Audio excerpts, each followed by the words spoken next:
कैसे हो आप सब? I am Apoorva and welcome again to the car industry. तो दोस्तों आज आप सभी के सामने जुड़ी है एक वैन सेगमेंट की कार यानी मारुति सुजुकी इको एंड आज हम आप सभी के लिए इसका ऑनरशिप रिव्यू लेकर आए हैं। इसको लेकर आपको जितने भी डाउट्स है आखिर ये वैन कैसी है, क्या आपको इसे कंसिडर करनी चाहिए एंड ऑल्सो ऑनर को लेकर इसका एक्सपीरियंस कैसा रहा है, पॉजिटिव नेगेटिव सारी चीज़ों को डिस्कस करने वाले हैं। तो चलिए फिर वीडियो को शुरू करते हैं। आपके सारे डाउट्स को मैं आज की इस वीडियो में कवर करने वाली हूँ। तो अभी हमारे साथ में विकास सर जुड़ गए हैं अपने इको का एक्सपीरियंस शेयर करने के लिए एंड विकास सर एक बिजनेसमैन है। तो चलिए फिर इको के सारे एक्सपीरियंस को सर से जानते हैं। तो welcome to the car industry sir. Thank you.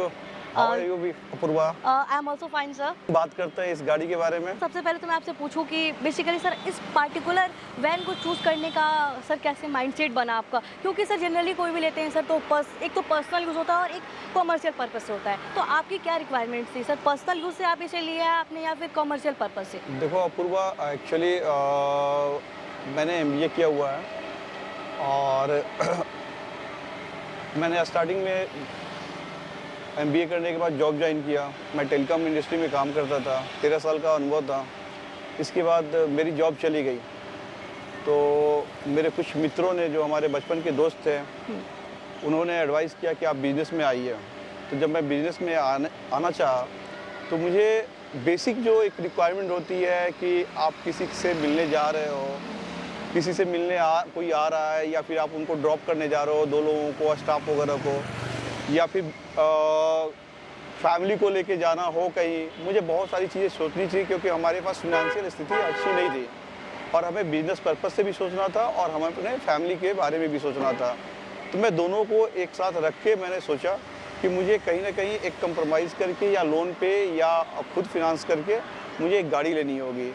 तो मैंने इस सेगमेंट में देखा कि मुझे 6-7 के रेंज में कौन सी गाड़ी मुझे मिलेगी। मैंने बहुत सारे डीलर्स के पास गया, जैसे मारुति के पास गया, मैं टाटा के पास गया। तो मैंने फाइनली जो है मैं मारुति के इको पे आके रुका। ये गाड़ी फैमिली पर्पस से भी ठीक रहेगा, बिजनेस पर्पस से भी ठीक रहेगा, क्योंकि अगर मुझे कहीं से कुछ सामान अगर लाना है या फिर ले जाना है या फिर अगर मुझे फैमिली के साथ कभी घूमने जाना है तो मुझे ऑकवर्ड फील ना हो इस गाड़ी को लेने के बाद। ठीक है। और मैंने देखा कि ऐसा नहीं है कि इस गाड़ी में बहुत सारी चीज़ें हैं जो आज के सेगमेंट में जो 11 लाख, जो भी आज की मिनिमम गाड़ी आ रही है 9 लाख से लेके 12 लाख के बीच में आ रही है, जो अच्छी गाड़ियाँ होती है, जो हैचबैक होता है, जो कंफर्टेबल होता है। बट मुझे कंफर्टेबल के साथ साथ मुझे ये भी देखना था कि मुझे पैसे को भी देखना था। एग्जैक्टली। तो पैसे को देखते हुए और अपने फिनेंशियल पोजीशन को देखते हुए मैंने इस गाड़ी को सिलेक्ट किया। ओके।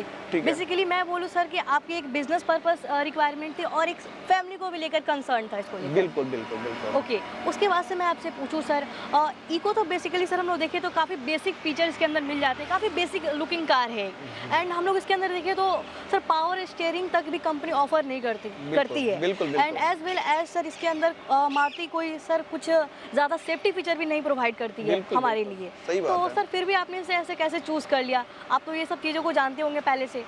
हाँ, हमने सारी चीज़ों को जब डीलर के पास मैं विजिट किया तो उन्होंने बताया कि सिर्फ जहाँ पे हमारा ड्राइविंग सीट है वहाँ पे ही सिर्फ एयर बैग्स हैं। ठीक है। और इसके अलावा आपको सेफ्टी के लिए कुछ भी नहीं है। जो हमारे बगल में बैठेंगे या जो पीछे हैं उनके लिए सेफ्टी के लिए कोई भी इसमें अरेंजमेंट वगैरह नहीं किया गया है। लेकिन मुझे क्या था कि मुझे बाहर का टूर नहीं करना था। जैसे हमेशा मुझे आउट ऑफ बिहार नहीं जाना है या 100 किलोमीटर्स के आसपास में ही चलना है। तो ज़्यादा मुझे सेफ्टी कंसर्न नहीं था। मुझे कंसर्न था कि इकोनॉमिकली होना चाहिए, मेरे बजट में होना चाहिए। और आज के डेट में जो पेट्रोल बहुत ज़्यादा हाई प्राइसेस वगैरह जो बढ़ रहे हैं, तो मैंने भी इसको ध्यान में रख के मैंने एक CNG कार को विथ जो पेट्रोल गाड़ी हो उसको मैंने सिलेक्ट किया। तो ये जो गाड़ी है इको मैंने CNG विथ पेट्रोल आई है। ये भी कंसर्न था CNG प्लस पेट्रोल का? हाँ बिल्कुल। मेरा फर्स्ट कंसर्न था कि मुझे कितना इकोनॉमिकली पड़ना चाहिए, मुझे कम से कम लागत लगनी चाहिए किलोमीटर पे। तो मेरा बेसिक कंसर्न था कि मैं जो बिजनेस में जा रहा हूँ वहाँ पे इनकम का जो सोर्स है, जो परसेंटेज में आते हैं वो बहुत कम आते हैं। उसको ध्यान में रखते हुए मैंने ये सोचा कि मैं अगर CNG सेगमेंट में जाता हूँ तो मेरे लिए बहुत ही फायदेमंद होगा। इकोनॉमिकल ऑप्शन भी होगा मेरे लिए कहीं ना कहीं। हाँ जी। उसके बाद मैं आपसे पूछूं सर कि इसमें पावर स्टीयरिंग नहीं दी गई है तो क्या कमी खलती है इसकी? कहीं ना कहीं। बिल्कुल बिल्कुल खलती है, क्योंकि पावर स्टीयरिंग नहीं रहने से कभी कभी क्या होता है कि आपके हाथों के ऊपर ज़्यादा प्रेशर पड़ता है कंट्रोल नहीं मूवमेंट रहता मूवमेंट ज़्यादा। वगैरह करने पे, या इसमें ऐसा है कि गाड़ी बंद हो जाने पे अगर हम सोचते हैं कि अगर वो इंजन इसका ऑफ है और मैं सोचता हूँ कि थोड़ा सा मूव कर लूँ टायर को इस तरफ या उस तरफ, तो Okay. उसमें बहुत ज़्यादा कठिनाई होती है, इफर्ट लगानी पड़ती है। बहुत ज़्यादा इफोर्ट लगाना पड़ता है। तो इसमें नहीं है, लेकिन मेरे लिए वो ज़्यादा कंसर्न नहीं था, क्योंकि मुझे ज़्यादा मूवमेंट करना था पटना के अंदर ही। उसके बाद से मैं आपसे पूछूं बेसिकली इको की कौन सी मॉडल है एंड आपने अभी तक इसे कितना ड्राइव कर लिया और कब लिया था इसे? अब मैं इसे 2018 में लिया था, 18 में लिया था, और अभी तक ये 18,000 के आसपास मैं चला चुका हूँ इसको, ओके जो कि मैं ज़्यादा बाहर भी नहीं जाता, ये फैमिली को कभी कभी टूर पे लेके जाता हूँ, ठीक है।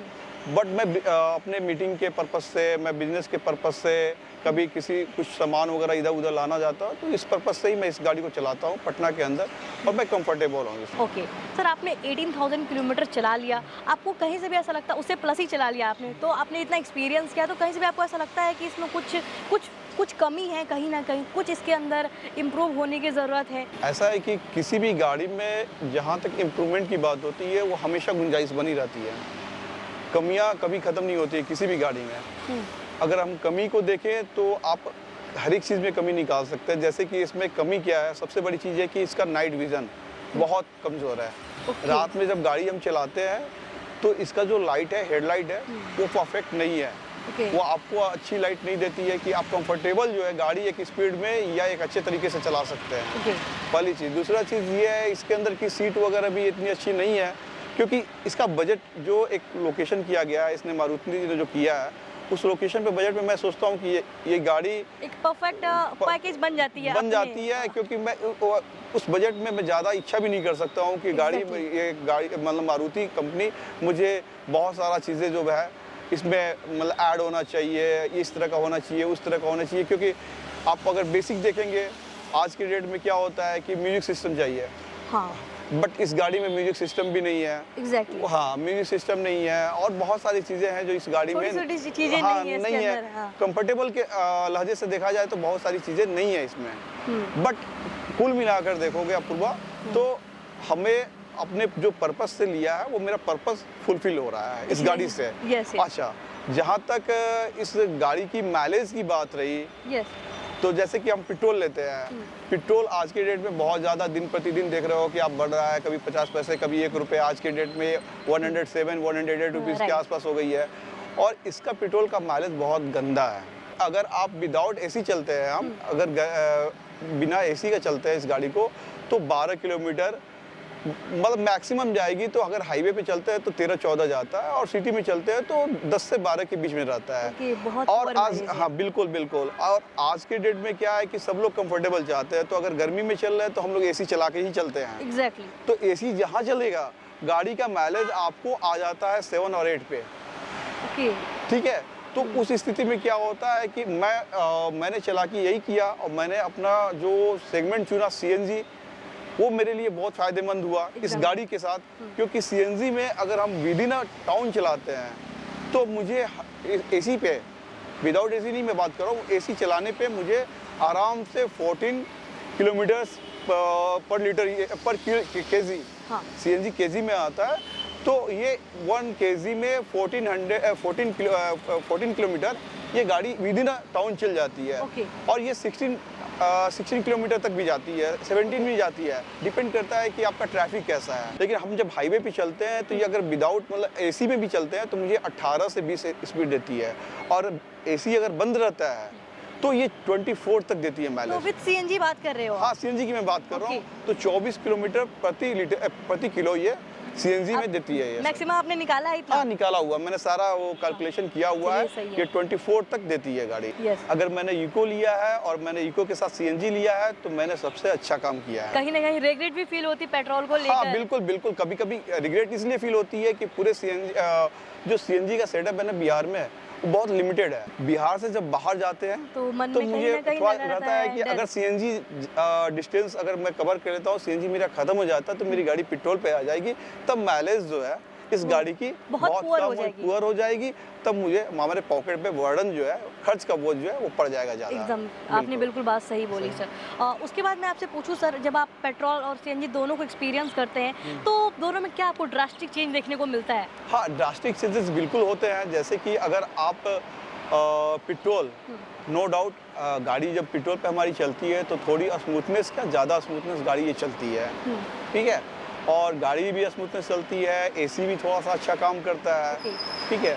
जब ये गाड़ी हम सीएनजी पे चलाते हैं तो ज़्यादा डिफरेंस नहीं होता है पेट्रोल में, पता नहीं चलता है, क्योंकि मारुति को या मारुति कंपनी ने जो वो आजकल एक्चुअली मारुति है ये फैक्ट्री फिटेड सीएनजी है। जो लोग बाहर से सीएनजी भरवाते हैं या सीएनजी का वो टैंक वगैरह लगवाते हैं, उनको दिक्कतें आती हैं, जो कि हमारे फ्रेंड्स वगैरह हमेशा शेयर करते रहते हैं। इस गाड़ी में जो सीएनजी का किट और सीएनजी का जो टैंक लगा हुआ है वो फैक्ट्री फिटेड है, यानी कंपनी के द्वारा ऑप्शन बन जाता है। बिल्कुल। और जिनको भी गाड़ी लेनी चाहिए, जब भी लेनी चाहिए, वो हमेशा जब भी सीएनजी लें तो फैक्ट्री फिटेड ही लेना चाहिए, ठीक है, वो सेफ्टी पर्पस से बहुत अच्छा होता है। तो आपने सर कुछ और भी चेंजेस फील किया, नोटिस किया दोनों हाँ, के इस साथ? गाड़ी में एक्चुअली बहुत मेजर चीज़ है कि इसमें गाड़ी में आवाज़ बहुत ज़्यादा है, साउंड बहुत ज़्यादा है मशीन का, मोटर ये है इसका। यस, इंजन वगैरह जैसे कि इंजन का आवाज़ बहुत ज़्यादा है। गाड़ी ज़्यादा चलने पे क्या होता है कि और मतलब कि इसकी साउंड थोड़ा सा बढ़ने लगते हैं। और जहाँ एसी की गर्मी की बात करेंगे तो विदाउट एसी तो हम लोग चलते नहीं है, जैसे ही एसी ऑन करेंगे तो इसकी आवाज़ में और ज़्यादा अधिकतम मतलब आवाज़ बढ़ जाती है। वो मैं फील कर रही हूँ सर, इंजन काफ़ी ज़्यादा नॉइजी है, कहीं ना कहीं नॉइजर साइड पे है। हाँ जी, इरिटेट करती है थोड़ी सी। हाँ, कभी कभी अब मैंने बताया ना कि इस सेगमेंट में जो गाड़ी अगर हम ले रहे हैं तो कहीं ना कहीं हम कंप्रोमाइज़ भी तो कर रहे हैं ना, किसी न किसी बहुत सारी चीज़ों से मैं कंप्रोमाइज़ भी कर रहा हूँ। तो जब जहाँ तक मैं कंप्रोमाइज़ कर रहा हूँ तो उसमें ये भी आती है, इसकी लाइट अच्छी नहीं है, साउंड अच्छा नहीं है, सीट अच्छा नहीं है, साउंड फैक्ट्री एक्चुअली एसी की इफेक्टिव थोड़ी सी होती है। हाँ, एसी की इफेक्टिवनेस बहुत अच्छा नहीं है। प्लस साउंड म्यूजिक सिस्टम न रहने से, जैसे कि कंपनी से अगर कोई साउंड सिस्टम फिटेड आता है तो उसकी साउंड क्वालिटी बहुत अच्छी होती है, सारा चीज़ों का वो नहीं होता। रेंज में हम ये गाड़ी परचेज करने का सोचा कि सीएनजी गाड़ी लेना है, मुझे पेट्रोल लेना है, तो ये उस रेंज में ये गाड़ी बहुत अच्छी है। एग्जैक्टली सर, हमने इतना अफोर्डेबल के बारे में बात कर लिया सर, इतनी अफोर्डेबल है ये इको। तो अब हम लोग बात कर लेते सर, ऑन रोड प्राइसिंग क्या आपको पड़ गई थी ये पटना में? मुझे 6 लाख से ऊपर पड़ गई थी, 6,50,000 से ये गाड़ी ऊपर पड़ गई थी मुझे ऑन रोड। ओके, समथिंग इतना आपको हाँ, आया हाँ, था? हाँ, सारा एक्सेसरीज वगैरह लेके सब कुछ लेके मुझे पड़ गई थी। All right sir. सर कितने लीटर का इंजन मिल जाता है इसके अंदर? और मैं बेसिकली आपसे पूछूं सर, अंडर पावर फील होती है बिल्कुल पेट्रोल में जब आप चलाते हो? तो नहीं, पेट्रोल में मैं चलाता हूँ तो अंडर पावर नहीं फील होती है। जब सीएनजी में चलाता हूँ तो अंडर पावर फील होती है। जब सीएनजी पेट्रोल में चलाता हूँ तो ये गाड़ी स्मूथली चलती है। ये आई थिंक 1000 से 1100 के आसपास सीसी की गाड़ी है ये, क्योंकि इस रेंज में जो भी सीसी की गाड़ी आती है आपको एसी में कंफर्टेबल होता है, गाड़ी में अच्छे पिकअप उठा लेती है। इससे जैसे कि हमारे पास पहले 800 थी मारुति की, इसके बाद आल्टो थी, तो उसमें क्या होता था कि जब भी एसी चला के गाड़ी चलाते थे या उठाने की कोशिश करते थे तो बहुत हैवी मतलब प्रेशर पड़ता था एक्सीलेटर पे, गाड़ी बहुत धीरे चलती थी। इसमें वो सब कमी नहीं है।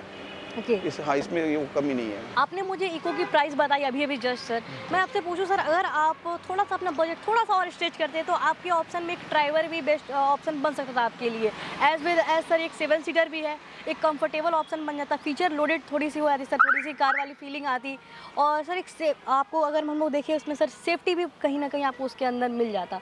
तो सर आपको उसके बारे में क्या ख्याल था? एक्चुअली हमने जब गाड़ी लेने के बारे में सोचा तो मैंने सारे एस्पेक्ट्स को मैंने देखा, फिर हमने अपने बजट को भी देखा। जहाँ तक रही बजट की बात तो मैंने आपको बताया पहले भी, जो हम लोगों ने डिस्कस कर रहे थे या किया हम लोगों ने, उस डिस्कस में मैंने ये बताया कि इस बजट में हमें ये गाड़ी बहुत परफेक्ट थी। जहाँ तक रही बात, मैंने टाटा का विंजर वगैरह वो हैवी गाड़ी हो जाती है, वो बिल्कुल एब्सोल्युटली कमर्शियल पर्पस से ही होगी गाड़ी। एग्जैक्टली। क्योंकि जहाँ तक रही बात है कि एक हल्का सा अपना स्टेटस भी मेंटेन होता है, जैसे कि मान लो विंजर लेके मैं किसी फैमिली में जाता हूँ तो वहाँ के लोगों को लगेगा कि क्या गाड़ी लेकर आ गए, या क्या मतलब कि एक बल्कि हैवी गाड़ी है। इस गाड़ी को अगर किसी फैमिली के यहाँ जाते भी है, शादी पर्पस में गए या किसी भी फ्रेंड से मिलने जाते हैं तो कि चलो ठीक है मारुति की गाड़ी है, इको है, अच्छी गाड़ी है, लोग ऐसा नहीं नज़र से देखते हैं कि चलो ठीक है ये कमर्शियल गाड़ी में आ गए, टेम्पू पे आ गए या इसी तरह की गाड़ी आ गए। तो ये गाड़ी जो है मैंने बताया आपको कि कमर्शियल भी था मेरे दिमाग में ये था कि अगर फैमिली को कहीं भी लेके भी जाना है तो उस लिहाज से देखा जाए तो मैंने इसलिए इसको अंत में बहुत सोच समझ के इस गाड़ी को मैंने लिया। वो मैं देख रही हूँ सर, आपने काफ़ी रिसर्च करके इस कार को ली है। आपको कभी टायर साइज़ को लेकर कभी इशू आई सर? छोटी सी टायर साइज़ आपको इसके अंदर मिल जाती है, as well as ground clearance को लेकर कभी कुछ इशू आई आपको? नहीं, मैंने आपको एक्चुअली बार बताया था कि जब मैं गाड़ी लेने गया था तो मैंने सारी चीज़ों को पता किया था। हाँ, ये इसकी टायर थोड़ी छोटी है। मुझे जब गाड़ी बहुत हाईवे पे चलते हैं, स्पीड में चलते हैं, तो वो कंफर्टेबल और एक रोड को जो पकड़ के गाड़ी चलती है वो नहीं मिल पाता है। बट एक्चुअली मैंने आपको बताया कि मेरा पर्पस था एक पूरे पटना में ही हमेशा मूवमेंट करना है मुझे, तो मुझे ज़्यादा इसमें लेकर इस टायर को लेकर चिंतित होने की कोई ज़रूरत भी नहीं थी और मुझे कोई प्रॉब्लम ज़्यादा नहीं होता इस टायर को लेकर। उसके बाद मैं आपसे पूछूं कि आपने एक स्ट्रेच में मैक्सिमम कितना इससे ड्राइव किया है अब तक? मैं इससे कम से कम आप मान के चलो कि 400 से अबव भी किया है वन टाइम। तो सर 400 आपने एक स्ट्रेच में कवर किया, हरासमेंट वगैरह आपको फील हुई? हाँ, मैंने बताया था स्टार्टिंग में कि सीट इसका कंफर्टेबल नहीं है, तो अगर कंटिन्यूअस हम गाड़ी चला रहे हैं तो हम लोगों को ब्रेक करके चलाना पड़ता था। कभी चाय के लिए रुक गए, कभी नाश्ते के लिए रुक गए या थोड़ा सा कभी आराम के लिए रुक गया कहीं पे, लेकिन मैं ज़्यादा मैं उस सब चीज़ों पे ध्यान नहीं देता था। गाड़ी हमारी अच्छी है, इस सेगमेंट में अच्छी है, मैं आराम से निकलता गया। 400 प्लस मैंने चला चुका हूँ इसको गाड़ी को। अगर मैं पूछूं इको की ब्रेकिंग के बारे में, ब्रेकिंग एक सेफ्टी पार्ट हो जाता है कहीं ना कहीं, तो ब्रेकिंग इंस्टेंट ब्रेक लेती है ये? मैंने बार बार बताया कि जिस सेगमेंट की गाड़ी की मैं हमेशा बात कर रहा हूँ, इस सेगमेंट में जो इसका ब्रेक है मुझे कभी भी अनकंफर्टेबल महसूस नहीं हुआ है। और मैं जैसा चाहता हूँ कि गाड़ी का जो ब्रेक होना चाहिए मुझे कंफर्टेबल होता है, वो भीड़ में भी ट्रैफिक हो या मैं हाईवे पे चलाता हूँ गाड़ी, मुझे कोई ज़्यादा दिक्कत नहीं होती है। हाँ, ये गाड़ी थोड़ी सी हल्की है, मुझे सोच समझ के थोड़ा सा जब गाड़ी काफ़ी तेज़ होता है तो मुझे सोच समझ के इसमें ब्रेक लगाना पड़ता है कि मैं बहुत ज़्यादा एक बैक ब्रेक ना लगाऊं कि गाड़ी थोड़ा सा हाइट इसकी ज़्यादा है। हाँ। क्योंकि इसकी जो हाइट है गाड़ी की ये ज़्यादा है कि कहीं ना पलट जाए, कोई दिक्कत ना हो, कोई हमें प्रॉब्लम ना हो जाए या एक्सीडेंट ना हो जाए, इसलिए मैं इसको एक रेंज में गाड़ी चलाता हूँ। और एक ब्रेक हमेशा जो है वो सोच समझ के लगाता हूँ कि मतलब कि अपने कंट्रोल में होना चाहिए कि गाड़ी जो है ज़्यादा स्पीड में भी ना हो और ब्रेक लगाए तो आराम से गाड़ी जहाँ मैं चाहूँ वहाँ रुक जाए। तो इसमें कोई दिक्कत नहीं होती है मुझे। मैं समझती हूँ सर। और हम लोग सर ज़्यादा इसे सेफ्टी एक्सपेक्ट भी नहीं कर सकते, ज़्यादा सेफ्टी फीचर्स, इसलिए क्योंकि सर इस प्राइस रेंज के अंदर कंपनी क्या ही देगी। बिल्कुल बिल्कुल। बॉडी रोल होती है आपको इसके अंदर, जब भी आप हाई स्पीड पे चलते हो, कुछ मैक्सिमम 60 पे चलते हो या फिर 70 पे चलते हो, तो बॉडी रोल करती है अंदर गाड़ी, जैसे आपने बताया कि सेक करती है एक सर्टेन स्पीड पे जाकर। हाँ बिल्कुल, ये करती है क्योंकि गाड़ी थोड़ी सी हल्की है ये। हाँ। गाड़ी हल्की होने के कारण जब गाड़ी स्पीड में चलती है तो क्योंकि हवा, हम लोग एंटी मोशन में चलते हैं, गाड़ी कभी भी चलती है तो एंटी मोशन हवा के विपरीत चलते हैं, तो हवा की विपरीत चलते हैं। इसका मतलब है कि गाड़ी में जो है ना, कभी कभी हवा तेज होने से या कभी गाड़ी जो क्रॉस करती है, जो हैवी गाड़ी जैसे ट्रक क्रॉस कर रही है, तो उस समय ये गाड़ी झटका देती है। फील होता है वहाँ पे? हाँ बिल्कुल होता है, ये झटका देती है गाड़ी। उसके बाद से मैं आपसे पूछूं सर, सर्विसिंग हो गई उसकी, एक भी मेजर सर्विसिंग हुई है इसकी? मेजर सर्विसिंग नहीं हुई। जो हमारी सर्विसिंग दी हुई थी मतलब मारुति ने, वो मैंने सारा टाइम पे जाके मैंने सर्विसिंग कराया। और अभी तक न इंजन में कोई प्रॉब्लम आया है, न सीएनजी से कोई प्रॉब्लम है मुझे। उसके बाद से मैं आपसे पूछूं सर, जो टाइम शोरूम कमिट करती है जब आप इसे सर्विस सेंटर पे लेके जाते हो, तो वो लोग जो टाइम कमिट करते हैं वो सही करते हैं? आपको सही टाइम पे गाड़ी मिल जाती है सर्विस होकर? देखो, जहाँ तक रही बात, कमिट तो करते हैं बट थोड़ा सा उसमें लगना भी पड़ता है। हो जाता है। हाँ, डिले तो होता ही है, उसमें लगना पड़ता है कि भैया मेरा देख लो, थोड़ा सा जल्दी है। राइट। उसके बाद मैं आपसे पूछूं सर, आपको आइडिया तो होगा ही सर अप्रोक्सीमेटली इसकी सर्विसिंग कॉस्ट क्या आती है, क्या एक मोटा मोटी बता सकते हो? देखो, अभी तक तो जो भी सर्विस हो रही थी, वो जो कंपनी ने मुझे जब गाड़ी लिया था तो 4 या 5 सर्विसेज जो प्रोवाइड किया था वो फ्री ऑफ कॉस्ट था। मैंने अभी तक इसका 2 सर्विसेज करवाया है बाहर, तो वो जो कॉस्ट हमारे आ जाते हैं 2000 के आसपास आ जाते हैं। उसके बारे में तो चलिए फिर चलते हैं इसके इंटीरियर में, इसके इंटीरियर को देखते हैं बेसिकली सर को क्या क्या पसंद आता है, एज वेल एज सर को क्या क्या इसके अंदर कमियां लगती है। उससे पहले अगर आपको वीडियो थोड़ी सी भी हेल्पफुल लग रही हो, थोड़ी सी भी, तो वीडियो को लाइक कीजिएगा एंड ऑल्सो चैनल को सब्सक्राइब करना बिल्कुल ना भूलें। तो चलिए फिर इसके इंटीरियर में चलते हैं। तो सर अभी आप बैठ गए हो इको के इंटीरियर में, तो बेसिकली मैं आपसे पूछूँ तो इसके अंदर आपको क्या क्या कमियाँ लगती है और क्या क्या इसके अंदर अच्छाइयाँ लगती हैं, आपको ये भी बताएं। देखो, अब जहाँ तक रही बात, अभी तक हम लोगों ने बहुत अच्छी बातें की इस गाड़ी के बारे में, नो डाउट। और जहाँ तक मुझे पर्सनली लेके है, इस गाड़ी से कोई कंप्लेन नहीं है, क्योंकि जिस बजट में जो कंपनी गाड़ी दी है वो सही है। बट कंपनी को चाहिए था कि अगर वो कुछ कॉस्ट बढ़ा सके तो बढ़ा लेती, वो चीज़ नहीं है। एसी बहुत ज़्यादा स्ट्रॉन्ग नहीं है, जब ज़्यादा लोग बैठते हैं तो एसी कूलेंट ज़्यादा नहीं करती है, बट 2 लोगों 3 लोगों के लिए कंफर्टेबल है, एसी ठीक ठाक रहती है। बाकी सर यहाँ पे स्लॉट दी गई है स्पीकर्स की, लेकिन म्यूजिक सिस्टम है ही नहीं इसके अंदर। हाँ, स्लॉट तो दिया है। हाँ, म्यूजिक सिस्टम आप लगा सकते हो, मैंने लगाया है, देख लो इस गाड़ी में लगाया हुआ है, मैंने बाहर से परचेज किया है लोकल। उसके बाद हम लोग बातें करें सर इसके इंटीरियर में आपको और क्या क्या कमियां लगती हैं, बेसिकली मैं पूछूं, या फिर कुछ भी क्वालिटी में जो भी आपको लगता है सर खुलकर आप मुझे बताएं। ज़्यादा देखो, आप बात करोगे तो ये ऊपर का रूफ है, ये ऊपर का रूफ बहुत ही मतलब पतला दिया हुआ है, काफ़ी ज़्यादा इसमें स्ट्रॉन्ग मजबूती नहीं है। अभी नई गाड़ी है, अभी नहीं कर रही है, बट पुराना होने पे हल्की सी आवाज़ आएगी, क्योंकि काफ़ी ये स्ट्रॉन्ग नहीं है, इसका रूफ जो है ये स्ट्रॉन्ग नहीं है। अब देखो इसमें आवाज़ भी आ रही है। कॉस्ट कटिंग की गई है मारुति की तरफ से। बिल्कुल बिल्कुल, जैसे कि आप देख लो, ये फ्रंट मिरर हो गया, साइड मिरर हो गया। साइड मिरर भी बहुत अच्छा नहीं है, लुक अट्रैक्टिव भी नहीं है, और प्लस वैसा भी नहीं है बहुत अच्छा हो।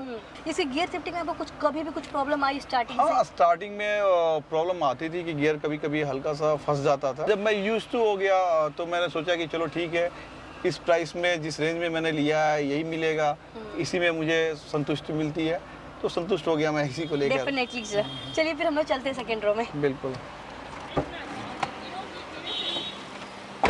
चलिए आप लोगों को दिखाते हैं इसके सेकंड रो को एक्सेस करना कितना इजी है। तो सर दिखाएं आप जस्ट। बिल्कुल बिल्कुल, ये आसान हो जाता है एंड इन एंड आउट काफी ज्यादा इजी हो जाता है, बहुत इजी हो जाता है, काफ़ी स्पेस रहता है लोगों को चढ़ने में, उतरने में। बस सर मुझे जहाँ तक लगता है थोड़ी सी स्टेपिंग इसकी है ना, वो थोड़ी सी हाँ हाइट बिल्कुल, पे है। ओल्ड एज के जितने भी लोग होते हैं थोड़ा सा प्रॉब्लम होती है, अगर यहाँ पे स्टेप बना हुआ होता तो इसके ऊपर सपोर्ट से ऊपर चढ़ने में आसानी होती, बट थोड़ा सा दिक्कत होता है, तो उनको सपोर्ट से के द्वारा हम लोगों को ऊपर बैठाना पड़ता है। ऑलराइट, अभी सेकंड रो में पूरी फैमिली बैठ चुकी है, तो आइए सीटिंग स्पेस के सबको एक्सपीरियंस, सभी के सीटिंग स्पेस के एक्सपीरियंस को जानते हैं।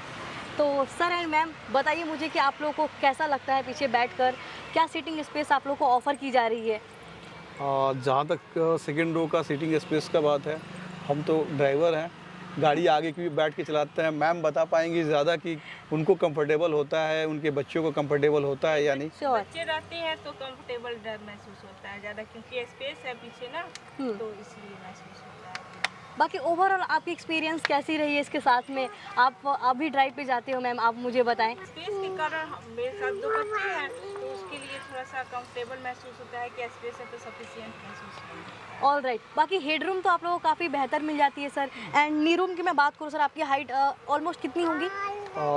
5.9 के आसपास, मैं 6 के आसपास मानो, 6 फीट के आसपास है। हेडरूम तो अच्छा है, कंफर्टेबल भी है, बट थोड़ा सा कभी कभी अनकंफर्टेबल महसूस होता है कि सीट एडजस्टमेंट जो आगे के लोग करते हैं तो कभी कभी दिक्कत होता है, अदरवाइज मुझे कोई प्रॉब्लम नहीं होती है। ऑलराइट, क्या 3 लोग इसके अंदर आराम से बैठ सकते हैं? बिल्कुल बिल्कुल, इसमें कोई दिक्कत नहीं होती है। तो ये है इको का बड़ा सा लगेज कंपार्टमेंट। आइए सर से जानते हैं सर के लिए कितना प्रैक्टिकल बन जाता है इसका स्पेस।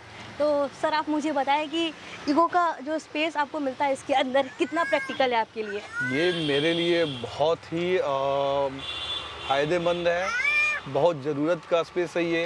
पहले हमारे पास जब छोटी गाड़ी थी तो उसमें हम लोग बहुत अनकंफर्टेबल महसूस होते थे, बहुत कुछ ज़्यादा मेंबर्स भी नहीं जा पाते थे। हमारा जितने भी सामान होते हैं, 2 फैमिली हो या 1 फैमिली हो, हमारा पूरा का पूरा सामान इस पे आ जाता है। इस सीएनजी के और सभी लोगों का एक ध्यान आकर्षित करना चाहता हूँ, एक अनुरोध करना चाहता हूँ, एक मेरा पर्सनल रिक्वेस्ट भी रहेगा कि आप सारा चीज़ कीजिए, सारा लगेज रखिए, बच्चों को भी आप इस पे आराम से बैठ सकते हैं, घूम सकते हैं। बट ये जो सीएनजी का जो किट है, ये सीएनजी का ये जो सिलेंडर है, इसके ऊपर एक कवर दिया हुआ है। इस कवर के साथ ना कोई छेड़खानी करे, क्योंकि ये देखने में तो बहुत अच्छा लगता है, सब कुछ है, बट ये आपको थोड़ी सी भी प्रॉब्लम होने पे हमें ज़िंदगी जीवन खो सकते हैं। और हम लोग लगेज जो रखते हैं ये तो फैक्टर है ही सर, कहीं ना कहीं हमारे लिए सेफ नहीं है। हमारी जो विजिबिलिटी है वो भी इससे कहीं ना कहीं खत्म हो जाती है, क्योंकि हमारी जो गाड़ी पीछे से आ रही है, जो साइड लेना चाहते हैं, उसको हम अच्छे से देख नहीं पाते हैं। ये भी हमें जब लंबे टूर पे जाते हैं तो दिक्कत होती है। इसलिए इसके ऊपर कोई भी सामान रखना, अपूर्व आपने बहुत अच्छा बात बताया कि इसके ऊपर कोई भी सामान हमें रखना नहीं चाहिए। Exactly sir.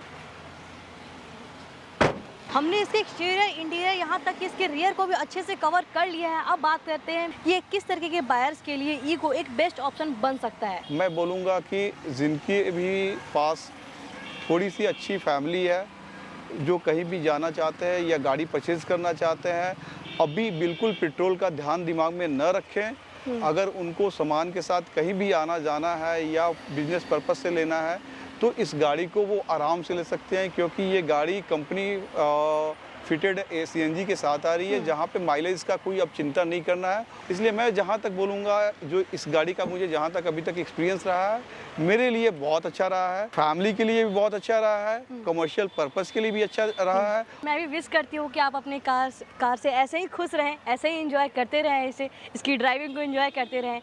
Thank you so much sir, thanks for coming. Thank you Apoorva. You most welcome sir. तो ये था आज का रिव्यू। आई होप आपको वीडियो काफ़ी पसंद आई होगी, एंड पसंद आई हो तो वीडियो को लाइक करें एंड ऑल्सो डू सब्सक्राइब। मिलते हैं फिर एक और अनदर एक्साइटिंग वीडियो के साथ में। जाने से पहले मैं आप लोगों को एक और चीज़ बोलना चाहूँगी, अगर आप भी अपने कार का एक्सपीरियंस शेयर करना चाहते हैं तो आप नीचे दिए गए मेल पे मुझसे कॉन्टैक्ट कर सकते हैं। एक और चीज़ जाने से पहले मैं आपको बोलना चाहूँगी, अगर आप 2 व्हीलर चलाते हैं तो हेलमेट जरूर डालें, एंड 4 व्हीलर चलाते हैं तो सीट बेल्ट जरूर डालें। मिलते हैं फिर एक और अनदर एक्साइटिंग वीडियो के साथ में। जय हिंद, जय भारत।